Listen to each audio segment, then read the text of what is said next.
a pretty girl, some beer, and a gun. Life in Texas is so much fun.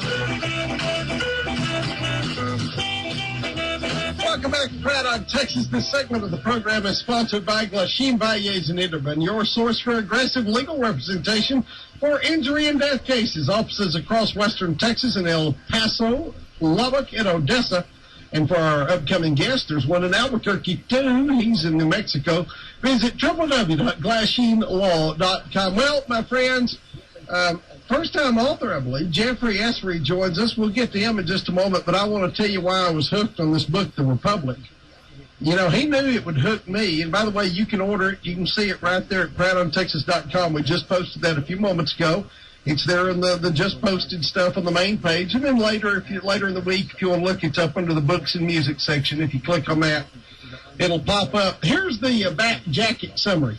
The tease. Young and full of life, Jed Weatherby, a 17-year-old farm boy from a small town on the Gulf of Texas, dreams only of following in his family's footsteps and becoming a U.S. Marine Corps scout sniper.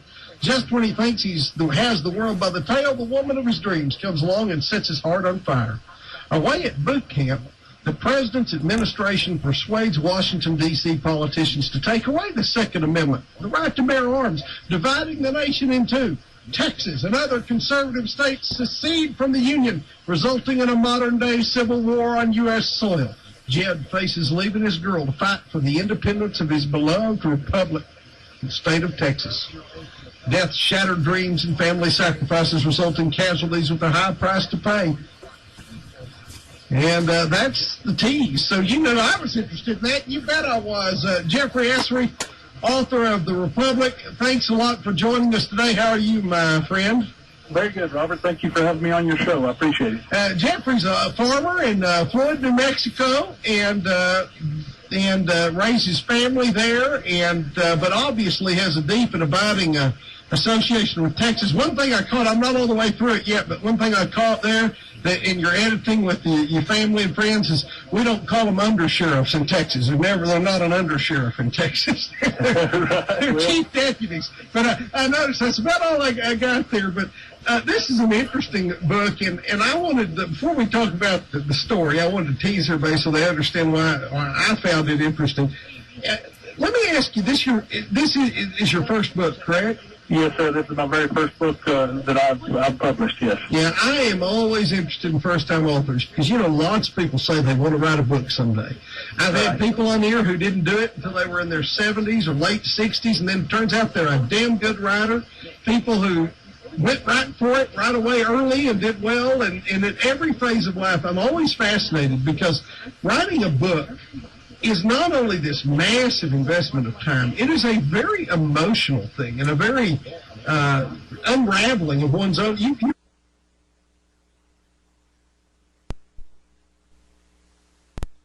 say and write things that as a man you might not, describing a love scene or something, or just really a lot of emotional stuff that we don't normally engage in our day-to-day speaking with other people. And it's really an emotional thing, and I wanted to ask you about all that and let you just tell the audience, because I know there's some great authors out there who have stories to tell, and every time we talk to a first-time author, it's always something that encourages them to take a step forward. So why don't you pick it up with that? Well, Robert, I tell you, this book, when I started writing this book, it's almost just it just almost wrote itself. It was a great release for me. Of all this story that's have been in my head for a long time, just getting out, and it was very stress relieving at night. This is kind of a political book, as as the jacket states, and when I'm all frustrated and with all the politics at night, well, I let my fingers do the talking, and it out come Jed Weatherby and his family, and it come to life. I say to anybody out there that's wanting to do it, just set out and get to it. I'm a stopper, right now, but I'm trying to go out there, just as a hobby. I farm, and well, I'll tell you a story very well, and you've got the talent. I hear this from authors. It's either extraordinarily excruciating to get it out on paper, emotionally and the hard work.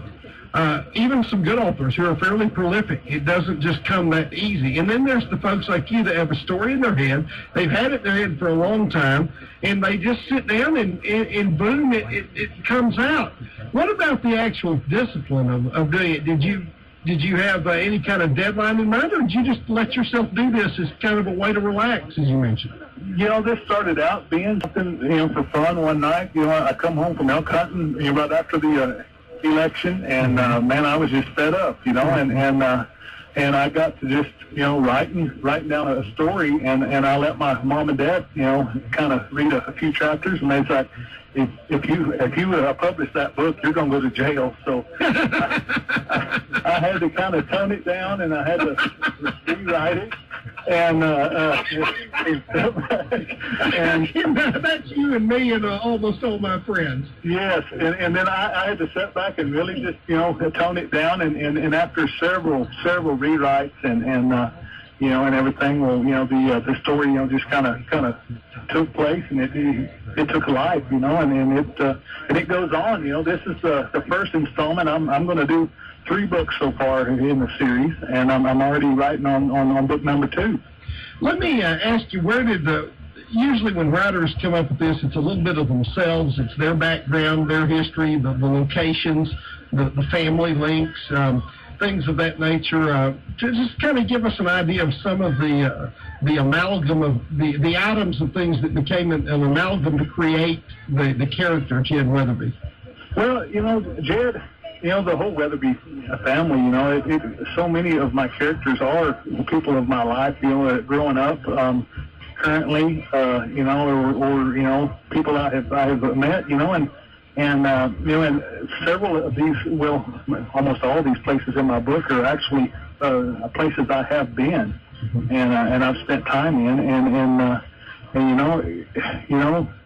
it's just Texas family, and Texas is full of them, of old grandmothers and grandpas that like to cook and farming and shooting. I love to shoot, and it just I kind of put all that in my book, and it comes alive.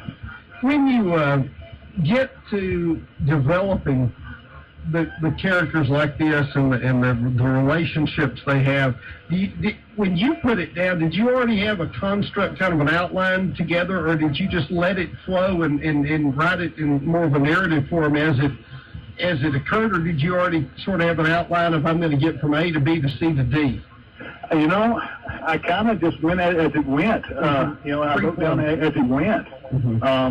Matter of fact, sometimes, characters die when I didn't, necessarily want them to at the time, and then so I take that out, and then later on I'm like, that was a lot better. Yeah, I write in a free-form method most times, and if you're inspired, it's easy. If you're not inspired, it's near impossible. We'll be back in a moment with Jeffrey Esri right here on Friday on Texas.